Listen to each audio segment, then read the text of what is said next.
আমি যতদূর জানি যে গ্র্যাজুয়েটই চেয়েছে। আমি চেষ্টা করব তোমার দাদাকে ইন্টারভিউটা পাইয়ে দিতে।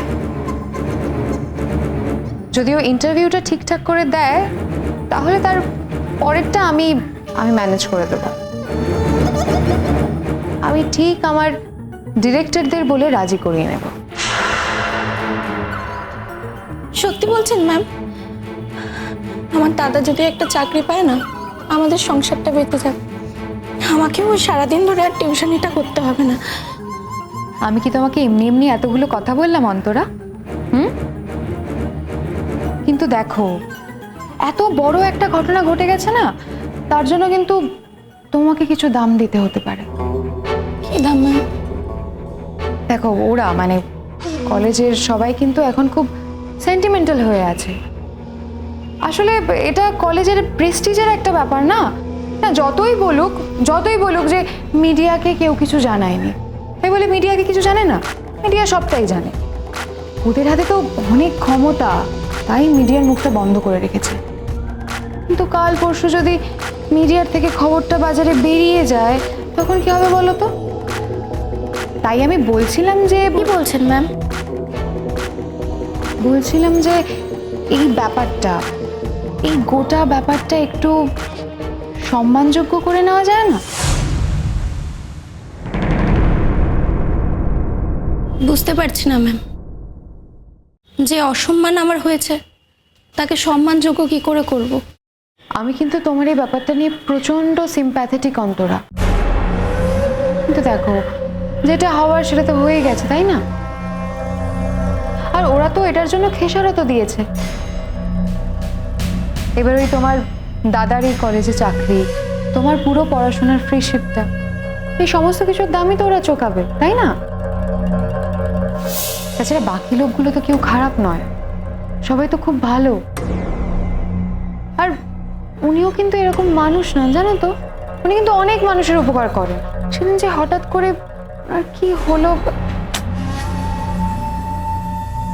মানে সেই জন্যই বলছিলাম যে তুমি যদি একটু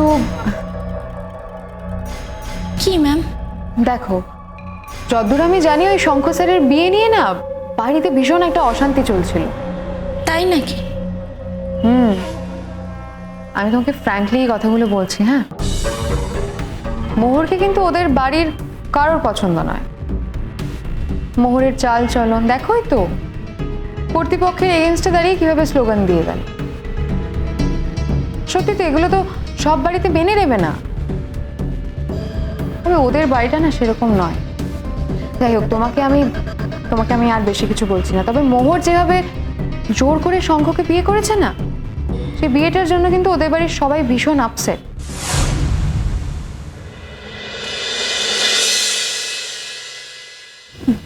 মানে? মানে তুমি তোমার পড়াশোনাতে কনসেন্ট্রেট করতে পারছো না। তাছাড়া এই আমি এখানে থাকলেই তোমার ইচ্ছা হচ্ছে যে তুমি বারবার আমার কাছে চলে যাও। শুধু তোমার ইচ্ছে কেন, আমার তো ইচ্ছে হতে পারে তোমার কাছে চলে যাওয়ার। আর তাছাড়া তোমার রাত জেগে পড়া অভ্যাস, তুমি রাত জেগে পড়তে পারছো না, সে উপায় তো এখন নেই, তাই না? না না, উপায় নেই কেন? উপায় আছে তো। আমি রাত জেগেই পড়বো, ল্যাম্প জ্বালিয়ে পড়বো। না, আমি তোমার কখন বললাম? ল্যাম্প নিয়ে আমার কোনো অসুবিধা নেই। না, আমার ওতেও ঘুম হয়। তাহলে তো খুব ভালো, তুমি ঘুমিয়ে পড়বে। না, আমি ঘুমোবো এটা তোমার আমি কখন বললাম বলো তো? হ্যাঁ, কি আশ্চর্য! আচ্ছা ঠিক আছে, যাও। কি কি কি ঠিক আছে? আচ্ছা বললাম তো ঠিক আছে, এখন এসব কথা থাক। কখন এসব কথা হবে? কখন এসব কথা হবে? রাত্রিবেলা? ভাল লাগছে না কিন্তু, তুমি তখন থেকে আমার পেছনে লাগছো। ছাড়ো। আমি আমি আমি আমি কোথায় পেছনে লাগলাম? তুমি তো বললে যে দিনের বেলা তোমার এসব কথা বলতে লজ্জা হচ্ছে, তো রাতের বেলা এই কথাগুলো বললে। তুমি তো বললে যে তোমার লজ্জা বোধ হয়।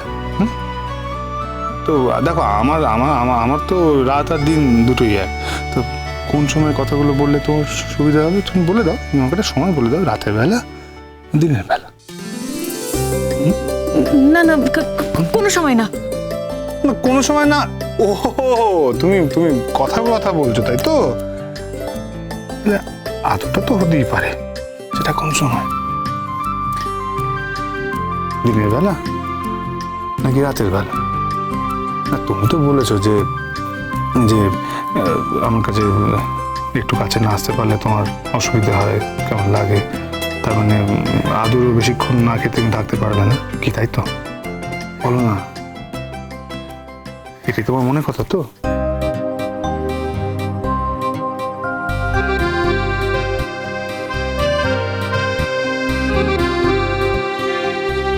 কি হলো? ও চোখ খুলবে না, চোখ বন্ধ করে ঠিক আছে, চোখ বন্ধ করে থাকো। তুমি তো কথা মুখ দিয়ে বলবে, তুমি মুখ দিয়ে বলে আমি শুনে নিচ্ছি। বল। আমি জানি না। কিছু জানো না? ঠিক আছে, আমি তো জানি। কি জানো? এটাই জানি যে আমার বউ আমাকে ছাড়া এক মিনিটও থাকতে পারে না। ও, আমি পারি না, আর তুমি পারো? না, কে বলেছে আমি পারি? আমি তো বলি সব সময় যে আমি আমার বউকে ছাড়া এক মিনিট থাকতে পারি না, আমি থাকতে চাইও না, সেটা আমি বলি, কিন্তু আমার বউ সেটা মুখে মোটেই স্বীকার করে না। লজ্জা করে না বুঝি? কিসের এত লজ্জা? তুমি বুঝবে না। ও আমি বুঝবো না, কিসের এত লজ্জা? হ্যাঁ হতে পারে।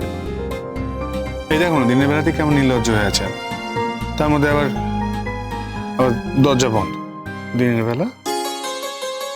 এই ছাড়ো ছাড়ো ছাড়ো, দরজা বন্ধ করেছো মানে? আমি- দিনের বেলা দরজা বন্ধ? আমি কখন, না আমি কখন দরজাটা বন্ধ করলাম? হ্যাঁ, আমি ঘরে ঢুকলাম এখনই, আমি তো ঘরেই ছিলাম, আমি তো ল্যাপটপে কাজ করছিলাম, তুমি তো ঘরে ঢুকে দেখলে। তুমি তো বললে যে তুমি ব্রেকফাস্ট করে এই ঘরে এলে। না না না, আমি দরজা বন্ধ করিনি, তুমি লাস্ট ঢুকে তুমি দরজা বন্ধ করেছো। হ্যাঁ না না, আমি করেছি ওই পড়ার জন্য, পড়বো বলে। আসলে দরজা বন্ধ করে লেখাপড়া করার নিয়ম তো, সেই অভ্যেস থেকেই হয়ে গেছে। হ্যাঁ হ্যাঁ, সে তো বটেই, সে তো বটেই। না আমি কি তোমায় বলেছি যে তুমি অন্য কিছু কারণের জন্য দরজা বন্ধ করেছো? ভাল লাগে না কিন্তু, তুমি তুমি তখন থেকে আজে বাজে কথা বলছো। আমি আজে বাজে কথা বলছি? না না, আমি আজে বাজে কথা বলছি? তুমি আমাকে বলো, তুমি কি আজে বাজে কথা বলছো? বল বল, আমি শুনি। আমি জানি না। জানি না মানে? আচ্ছা, আদর আদর করাটা বুঝি বাজে কথা?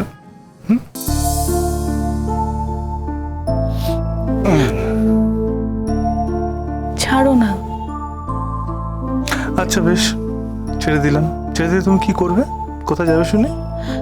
ছাড়ো আগে, আমি পড়তে বসবো, পরে কিন্তু তুমি বলতে পারবে না, বলে দিলাম যে আমি পড়াশোনায় ফাঁকি দিচ্ছি।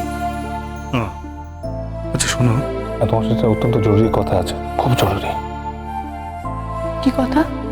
এই যে আমরা এক্সকারশনে যাচ্ছি, তুমি কিন্তু রাত্রি অন্য ঘরে থাকবে না, বুঝেছো? তুমি কিন্তু আমার কাছে চলে আসবে। না না, সেটা কি করে সম্ভব? স্টুডেন্টরা তো সাথে যাচ্ছে, আমি তোমার সঙ্গে থাকতে পারি? আমি পারি না তোমার সঙ্গে থাকতে। স্টুডেন্টরা তো চলে যাচ্ছে, আমি তোমার সাথে থাকতে পারি? আরে বাবা, তুমি ম্যানেজ করবে, এমন কারোর সাথে একটা রুম শেয়ার করবে যাকে তুমি বলে টলে আমার রুমে চলে আসতে পারো। না না না, তাছাড়া যে সবসময় শাশ্বতকে আমার রুমমেট হিসেবে পাবো তার তো কোনো মানে নেই। তাছাড়া এই এক্সকারশনটা তো এক্সচেঞ্জ প্রোগ্রাম, এখানে তো জুনিয়র স্টুডেন্টদের সঙ্গে রুম শেয়ার করার নিয়ম, সেটাই তো হওয়ার কথা। আমি অত শত জানি না, হ্যাঁ আমি অত শত জানি না। তুমি কোথা থেকে কি করবে সেসব আমি জানি। তুমি যদি সত্যি আমার ভালোবাসো তাহলে রাত্রিবেলা তুমি অন্য কোথাও থাকবে না। আরে বাবা, তোমাকে নিয়ে ওখানে অনেক প্ল্যান আছে মোর। ওখানে যাব, তারপরে ওখানে রাত্রিবেলা বনফায়ার হবে, তারপরে সবাই মিলে হইহুল্লোড় হবে, তারপরে সবাই যখন ওখান থেকে চলে যাবে তখন আমরা আগুনকে সাক্ষী রেখে দুজনকে খুব ভালো। আচ্ছা আচ্ছা ঠিক আছে, আগে তো যাই, তারপর না হয় দেখা যাবে। দেখো, আমার কথা দিতে হবে মো। না না, এই কথাটা আমি তোমায় দিতে পারবো না, কারণ আমি তো জানি না ওখানে কি অ্যারেঞ্জমেন্ট আছে, কোন স্টুডেন্ট আমার রুমে পড়বে, তাকে তো আমি বলতে পারবো না যে আমি আমার বরের কাছে যাব। আরে বাবা, তো বরের কাছে যাচ্ছ, সে কথা তুমি বলবে কেন? অন্য কিছু বলবে। সেরকম হলে ঘুমিয়ে পড়লে চুপ চুপ করে চলে আসবে। আচ্ছা, তাহলে দরজাটা বন্ধ করবে কে শুনি? না না, ওভাবে হবে না, ওভাবে হবে না। জোর করে? হ্যাঁ, এটা তো সবাই জানে। তোমাদের শঙ্খ স্যারের সাথে অন্য আরেকটা মেয়ের বিয়ে হওয়ার কথা ছিল। না, আমি তোমাকে ওই মেয়েটার নাম বলছি না, আফটার অল আমি তোমার টিচার, আমাকে তো একটু সংযত হয়েই তোমার সাথে কথা বলতে হবে, তাই না? তবে একটা কথা মনে রাখবে, আমি কিন্তু সব সব সত্যি কথা বলছি, এগুলো প্রত্যেকটা সত্যি কথা। ওই মোহর, শঙ্খ আর ওই মেয়েটার মাঝখানে ঢুকে না ওদের সম্পর্কটাকে শেষ করে দেয়। তারপর নানা প্ল্যান করে, মানে মোহর যেরকম ওইসব করে ও শঙ্কর সাথে বিয়েটা করে নেয়। এই জন্যই শঙ্কর বাড়ির লোক ভীষণ আপসেট। তারপর ওই মেয়েটা কি শ্বশুরবাড়ির মান সম্মান কিছু রাখে? হ্যাঁ, আগের দিন মঞ্চে উঠে স্লোগান দিচ্ছিল কাদের এগেনস্টে? নিজের শ্বশুর বাড়ির এগেনস্টে। সবাই তো ওখানে সত্যের জন্য লড়ছিল, কিন্তু স্লোগান কে দিচ্ছিল? ও। কেন? এত বড় একটা সিন ক্রিয়েট না করলে কি চলছিল না?